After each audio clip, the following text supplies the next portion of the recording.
Hello there, I'm Tom Wiggins. And I'm Emily Elias, and this is Desert Island Dips, the podcast where we pit condiment against condiment and ask, you are trapped on a desert island, which 5 dips would you want with you?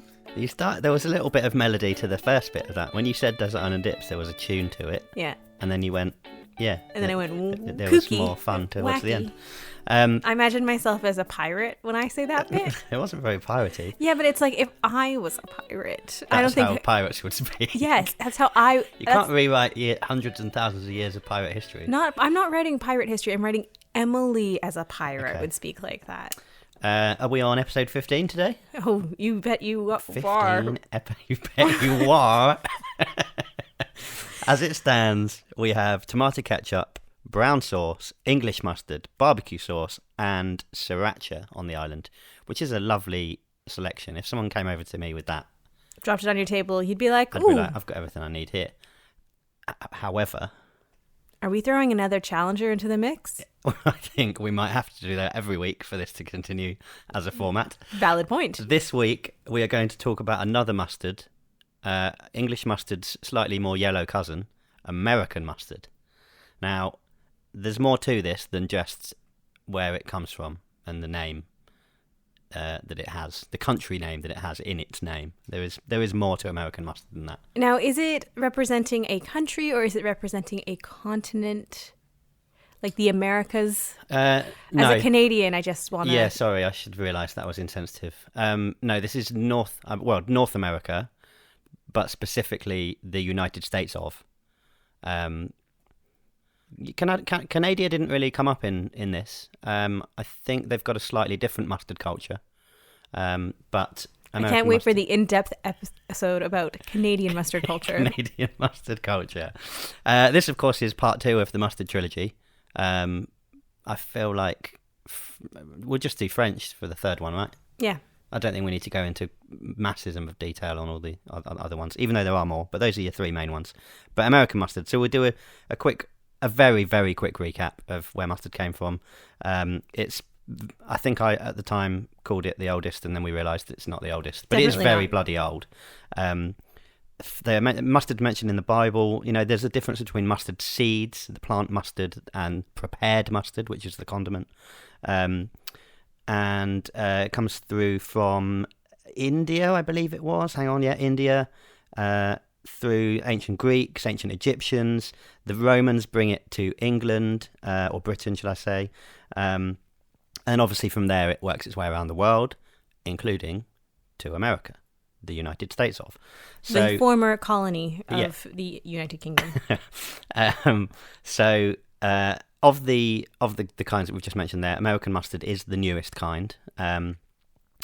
Now, what we have to do here is make very clear that what we're talking about when we say American mustard isn't just mustard from America. No. That specific kind of very yellow mustard, sweeter, milder than... Almost like a neon yellow looking mustard. Pretty much. And the power of stain in that mustard has ruined many a shirt for me. It gets on I get it on my actual fingers and it sort of stays there. You have to really lick it off. You have to really suck it off. Whoa. Easy. This is an all ages this is a family podcast. I'm sorry. So the first American mustard I could find, as in a mustard from America, is Gordon's, made by a guy called Charles Gordon. So he worked at a mill that his uncle owned, and then set up on his own. His uncle was a German immigrant, so the mustard that Gordon's made was the more continental European style. Specifically, the German one is browner. And spicier, so I have crossed that one off the list as being the first specifically American mustard, as we know it today, because it doesn't adhere to the style of American mustard that we are looking for. You're just saying it's a cheap European knockoff. Not that, but it comes from the European tradition. Fine. And we are looking for the pure American tradition. Let's move on. But like all things, basically in America, they have come from somewhere else.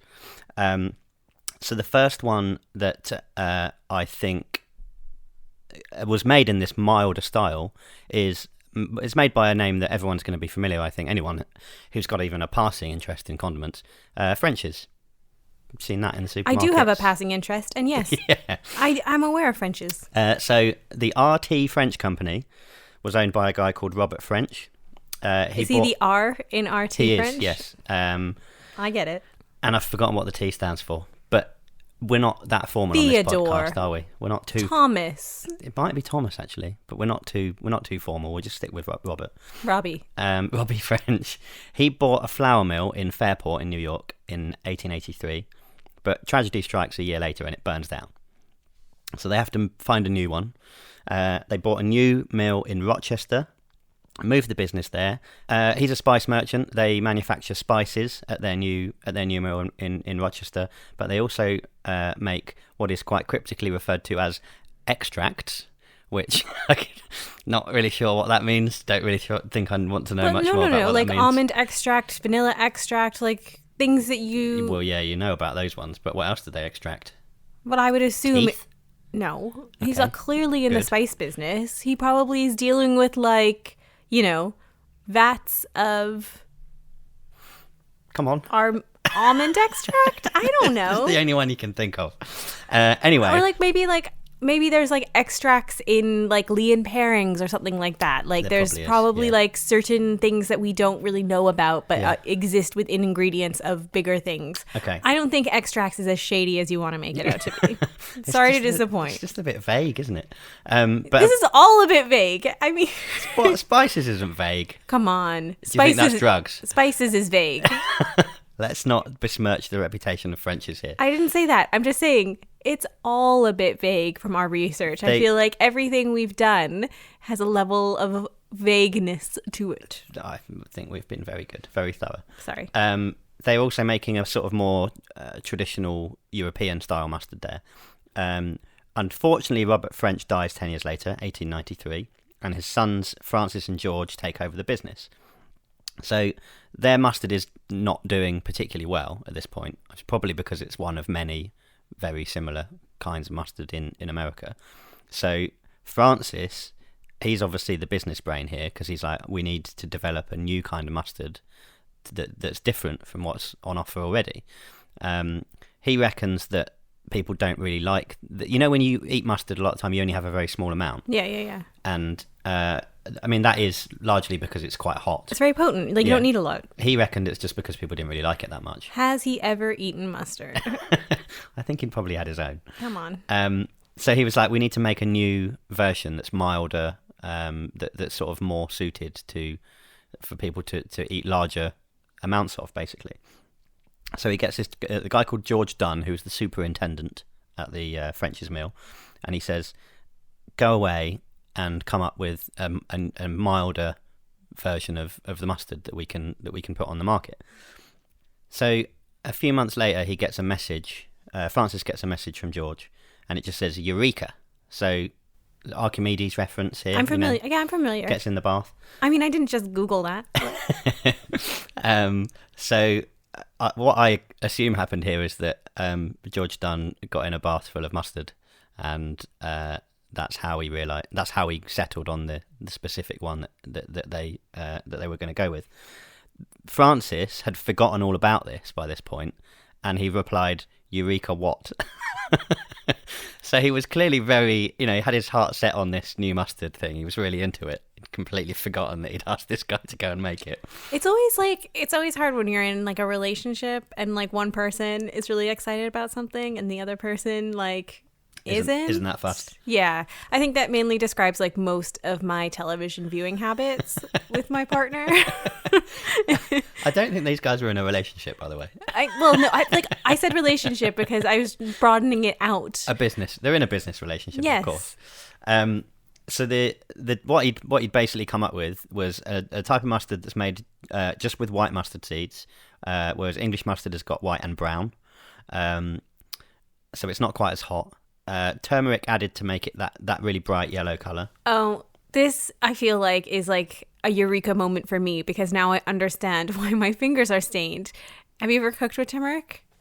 No. Oh, I cook with it a lot to make curries, and it just... Is it stainy? It is super stainy. Oh, well, that's why then. Must be. Yeah. Yeah. Yeah, like I've destroyed many a tea towel thinking like, I'll just mop this up. Oh no, wait, giant yellow turmeric stain on it. Yeah. And apparently a little bit of cream to make it smoother. The cream is not what's staining you. It is definitely no. I wasn't suggesting that was what it was doing, but that was one of the original ingredients, which was obviously making it milder and more smoother. You know. Apparently the recipe hasn't really changed since then, but I had a look and there's no cream mentioned, so it obviously has changed a little bit. As somebody who is allergic to dairy and is very kind of like looking that would be annoying, wouldn't it? Yeah, looking at the back of ingredient lists all the time, I never noticed mustard to have any form of like milk solids or cream in it. I don't think it has anymore, but so it clearly probably there's just been like palm oil evolution at some point where it's been removed. Imagine it would like spoil as well. Like probably if you're trying to keep something on the shelf. One of the things about mustard is that basically there's nothing in it that can go off. So, yeah. You know, so they introduced it at the St. Louis, isn't it in America? It's not St. Louis. St. Louis, yeah. St. Louis World's Fair in 1904. It's a good World Fair. Well, I was going to talk a bit about some of the other things that happened at St. Louis World Fair. Then it was called French's Cream Salad Mustard, which will excite a particular listener who is obsessed with salad cream, because it's got the word salad cream in it, but just the other way around. Your flatmate, Danny Wong. Yeah. So that was it, but it was designed as a salad dressing, sort of a salad, not in the sort of drizzly traditional sense, way, but like in like a sort of like put it on salad. Yeah, I get it. So obviously there's a very strong connection between American mustard and hot dogs. I would say that's like the number one mustard a mustard associated food. For me, I think we were talking about this the other day. The number one, or it's probably not number one for me, but the way I choose whether I'm having American mustard or English mustard in my hot dog is the quality of the sausage. Yes. If it's a low quality American style Frankfurter, something like that, American mustard. If it's a proper banger, English mustard. I agree. I feel like there's like a Venn diagram or a spectrum of like the higher quality the meat, the higher quality the mustard I want, the more garbagey the meat, like that sort of like this is a complicated Venn diagram, isn't it? Well, it's like that pink nitratey like hot dog meat. If it's a hot dog you can cook in a saucepan, or if it's a hot dog that's like it is technically pre-cooked and and you need to add heat just to make yourself feel better about eating it. American mustard. That is an American mustard hot dog. I also have it in sandwiches with like pastrami and stuff because of the American connotations again. And also in burgers, I feel like you know, like you don't want like a English mustard or like a French mustard necessarily in a burger. It lends itself, I think, better to an American mustard. Yeah, I would have English in there, but I think I'd agree. Fancy. With that. But if you look at this, a lot of places falsely claim that the 1904 St. Louis World's Fair was where the hot dog was introduced into America. That, my friends, is a lie. It would have been a really neat story. That would have been great. What a lovely bow on that, yeah. The reason why they're so associated is because there was like a hot dog stand on one side of the room. There was a mustard stand on the other side of the room. Their eyes met. They met across, and like in some sort of like marketing moment where I Only Have Eyes for You starts playing, they go across the floor of the World's Fair and have like a weird gross makeout, and then I eat it. A sausagey mustardy kiss. Yeah. Do you know what else wasn't introduced at the 1904 St. Louis World's Fair? I mean, you could say a lot of things. I feel like I really could. Pillows, cows. I think we had pillows before that. Yeah. That's what we're looking for, though. Things that weren't introduced. Gobstoppers. Yeah, correct. Also, Dr. Pepper. Ooh. There's a lot of people that think that Dr. Pepper was introduced there for the first time, but that's also not true. But it did get the brand got a big boost by appearing there. I didn't really know what World's Fairs were. They're a very big deal. They go on forever as well, don't they? They go on for like the whole year, pretty much. This one went on for like March to October or something. I think my largest like familiarity living in Vancouver was the Expo 86. Oh, I don't know not sure if that's a World Fair, but I don't know. I've heard of that though. Yeah, and it's like, isn't there an album called that? Possibly. But like a lot of like stuff was built for Expo 86, including like Science World, this giant dome that was. I can see it on the internet right it now. Looks kind of like Epcot Center, but like it's just randomly in the city for I don't really know what the reason is. It was is just built. And the transit system, the SkyTrain, which is like a robot-operated, machine-operated train, that was put in for Expo 86 as a demonstration. So it was like showing that you could have train cars not driven by a driver. Yeah. Like the Docklands. Yeah, that was the DLR. The DLR that was cool. Put in. Expo 86, I've exposed myself as a huge emo there. It's a Def Cab for Cutie song. Oh, Tom, I knew you had a heart. You big softy. I think Wolf Parade might have covered it as well by the looks of it. Where were we? Talking about mustard or something, weren't we? Yes.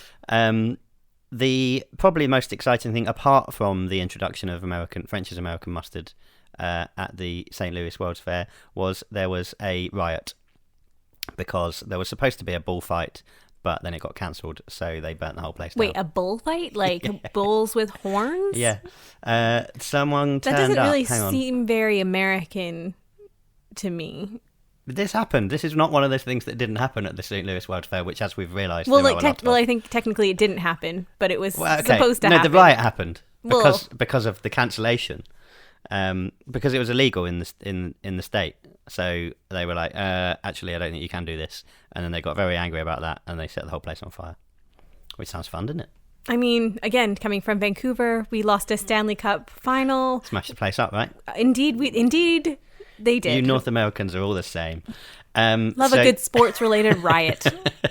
But a bit like, do you remember in the Liam Perrin story, they were quite savvy because they got it onto ships sailing away from the cruise ship UK line, yeah. Yeah. So to spread it around the world.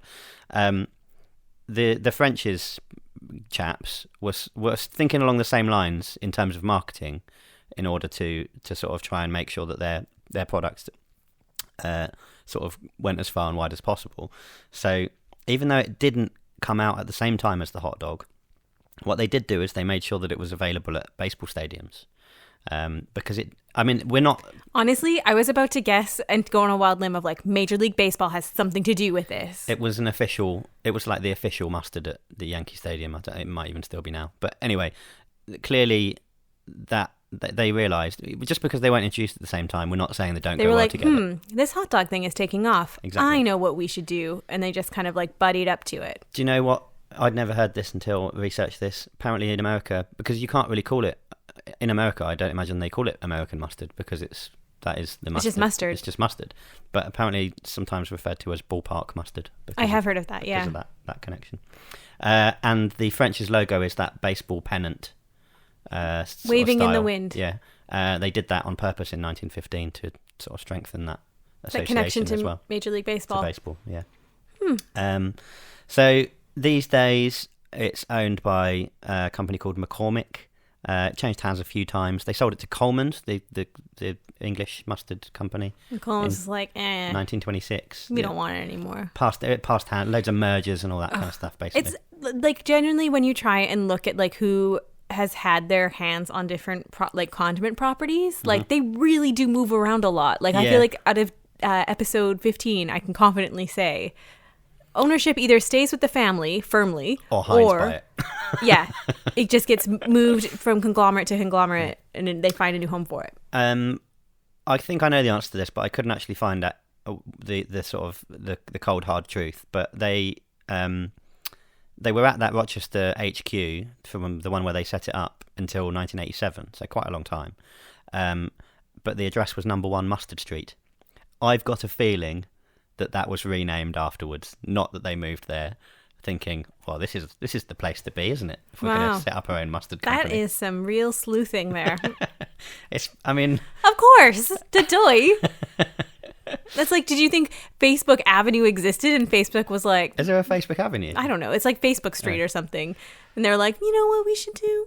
We should definitely build Facebook Set here. up something called a Facebook. Maybe there's like aspirational like street names where like, you know, like cities wanting to lure in like Amazon would just like start naming things like... So if they want to associate themselves with certain industries... Brands to get them to lure them in of like, yes, but we named Amazon Avenue after you. Please come and set up shop in our city. It's just the residential street. They don't need to know that. Did you know French has also made instant mash? I did not know that. That came over from Coleman's, I believe. Oh, like Smash? Yeah. Oh. Yeah. I did not know that at all.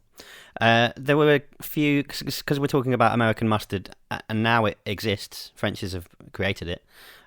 There were a few other brands that kind of took that template, but they all seem to have sort of made it hotter again.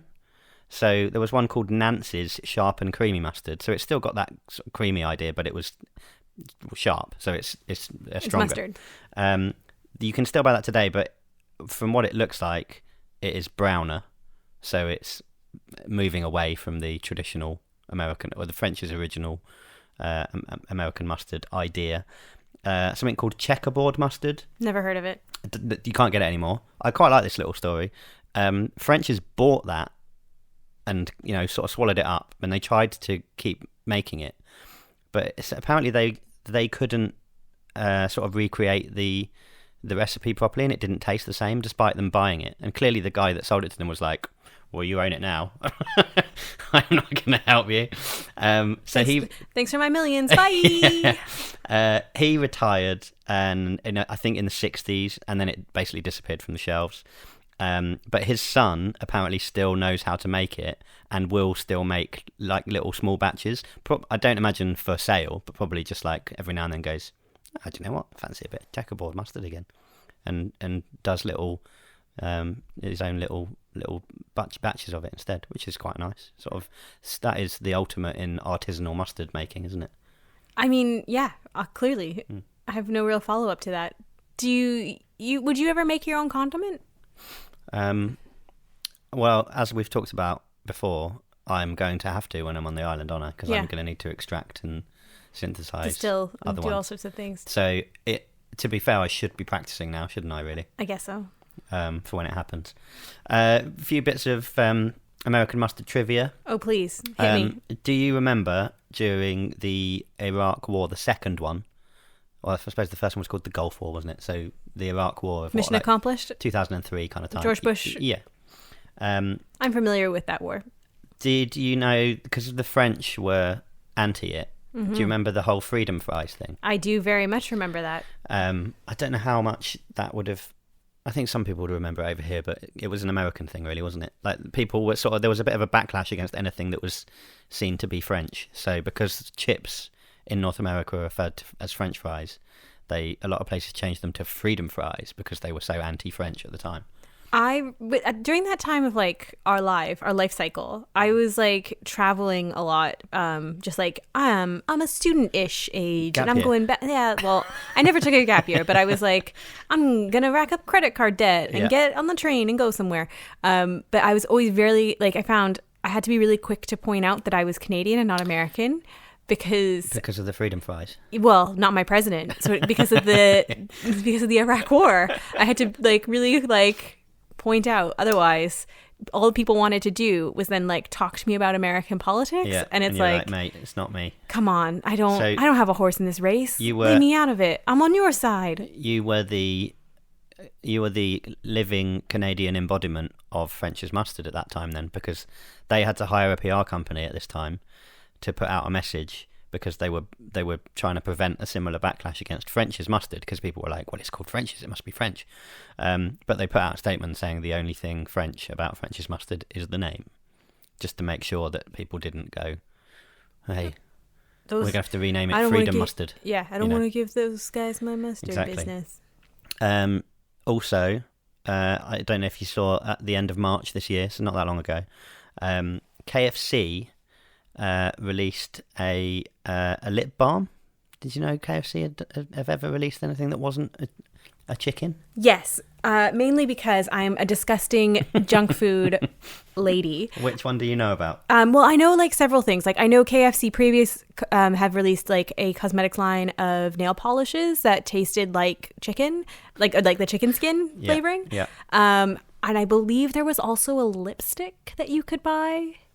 That's not on my list. But there is this lip balm. Yeah. It's like a half and half one. So half of it is sweet chili, and the other half is American mustard. And you could only buy it from the end of March to the 5th of April. It's no longer available. But it was called Double Trouble. It wasn't the first, as you've already seen, it wasn't the first time they'd put out a sort of non-edible product. Last year they did a fried chicken bath bomb. I saw that. And then in 2016 there was a candle that smelled like their what do they call it? Their signature blend of herbs and spices. The 11 herbs and spices. They did a scented candle that smelled like that, so you could make your house smell like a KFC without just going to KFC and buying a KFC. How would you feel about kissing somebody that was wearing a mustard flavored lip balm? Is that like... probably American would be better than English. Agreed. But would you not be like, what is going... like, what is going on here? I'd be like, this is like a hot dog. Yeah. I don't think I want like a sandwich. I don't think I want my intimate moments associated with Would you have picked another condiment? Sandwich. Would you pick a different one instead? Barbecue sauce is probably worse. I don't know why. I was actually leaning more towards barbecue sauce. Yeah, that seems worse to me for some reason. I feel like it's got more of a robust flavor to it of just meat. What about if it was more of a chili one? Because then it would be a sort of tingly sensation. Yeah, but I think we all know how well chili and me in romantic situations go. True. Maybe not. Yikes. And obviously not brown sauce because you don't like that at all. So, although I would have thought that kissing any English male, you'd probably taste like brown sauce. I think, ladies, if you want to kiss somebody that tastes like brown sauce, have I, the podcast co-host for you. I do eat it quite a lot as well. So I don't doubt it. I've never gotten that close to you.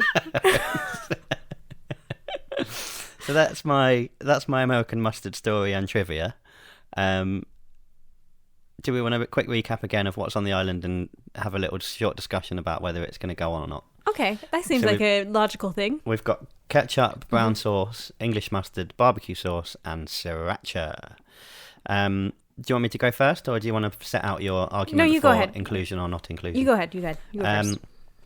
I think, and I know this is, the listeners are probably getting sick of me and using this as a sort of cop-out, but I feel that if we've got English mustard there already, I could probably make a sort of vague facsimile of American mustard. You'll pick out the white grains of the mustard. Well, yeah, I need to sift out the effect of the brown seeds somehow. I don't know, just like water it down a bit or something. That might help. Put some sand in it. Grim. That is so grim. Something that's on the island that will sort of dilute the English mustard. I'm tempted to kick off barbecue, but I just think that having two mustards is probably overkill. I feel the same way. I feel like it's got to be one or the other. Like, you need only one mustard on the island. Yeah. Like, because we've only got 5 slots. Like, these are prestigious spots. Mm-hmm, absolutely. So it's either, do you want American mustard or do you want English mustard? And English mustard what quality of meat do you imagine is going to be on this island? Oh, yes. Is it going to be a high quality of meat and therefore a high caliber mustard, or would it be like garbage dumpster rancid meat that you need to cover up with a soft, mild flavor? It's not going to be processed, is it? And that's quite often the use of American mustard is sort of for more processed meats, whereas we're more likely to have things that we've just killed and cooked on an open fire, which for me makes me think that English mustard is better suited to island life. I agree with you. Even though I think I actually eat American mustard more. I do think I eat American mustard more than I eat English mustard. English mustard almost feels like a fancy occasion. It is pretty fancy English mustard. I don't go out a lot. American, definitely. I don't go out a lot, Tom. Yeah. I don't have much going on. No. But I also do feel that the American mustard in my fridge is 100% the condiment that when it comes time to move, you're like, oh, how long has this been here? And then you get that weird sort of but you look watery pre-squirt when you go to use it. And you're like, can you never ever say watery pre-squirt ever again, please? I think everybody knows what I'm talking about. Oh yeah, they do. You get it with ketchup. Yeah, but it's like really badly with ketchup if you don't use it often. Yeah. But I feel like our American mustard in the fridge is just kind of this like. Do you know, you're supposed to learn what you learn from that is you shake before you squirt. I always do a dummy first squirt. Well, and that as well. Because I just feel to get rid of the pre. Yeah. Just like clear the line. Before I put it on my food and I eat it.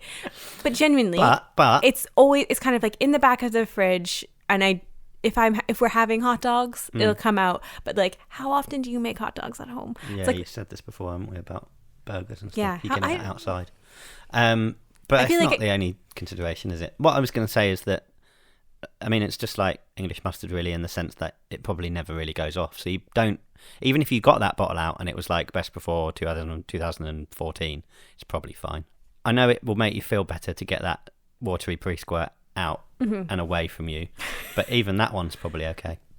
Yeah, but it doesn't have the right consistency it's to it. It's just not very appetizing, is it? That's the main issue. So, no to American mustard here.